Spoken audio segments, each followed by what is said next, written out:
Hey everyone, welcome back to the channel. If you've ever wrestled with keeping a tidy, automatically updating numbered list in Google Sheets, whether you're organizing signups, managing a class roster, or tracking tasks, I'm about to make your life a whole lot easier.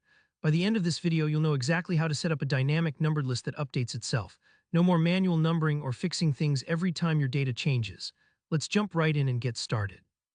So first things first, let's open up your Google Sheet and pick where you want your numbers to go. Usually that's going to be the top left cell of your table, like A2 or B2, just pick whatever makes sense for your layout. Click into that cell to get started. The beauty here is you can choose as many rows as you want and number, you're not locked in. Whether it's a top 10 list or 100 names, this will work. Now inside your chosen cell, we're going to input a special formula. This formula is the magic that keeps your numbered list in sync, no matter how much you change the content next to it. So select the cell and type in equals if B2 row -1. Let me break down what this does. The if function is checking whether the cell next to it, in this case B2, is empty or not. If there's something in B2 like a person's name or a task, it'll show a number. If B2 is blank, your numbered list won't show anything there. The row -1 part makes sure your numbering starts at 1 instead of 2, 3, or some other odd number, depending on where you started your table. It's a clever way to keep your numbers aligned with actual filled-in data.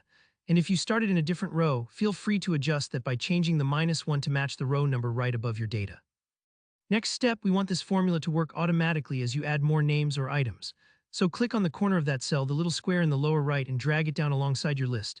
Just like that, Google Sheets will copy the formula down the column, updating it for every row. This part might take a few seconds if you've got a lot of rows, but don't worry if you're not sure exactly how far you need to drag. You can always extend it later as your list grows. And the best part is you never have to copy and paste or renumber anything by hand.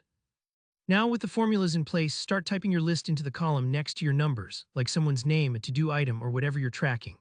As soon as you enter something, notice how Google Sheets automatically fills in the corresponding number.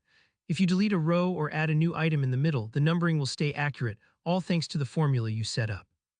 That's really all there is to it. With just a simple formula and a couple of quick clicks, you've created a smart, dynamic numbered list in Google Sheets, perfect for saving time and avoiding errors. If you found this tutorial helpful, don't forget to give it a thumbs up and let me know in the comments if you have any questions or if there's another Google Sheets trick you want to learn. Make sure to subscribe for more practical, easy-to-follow tutorials. Thanks for watching, and I'll see you in the next video.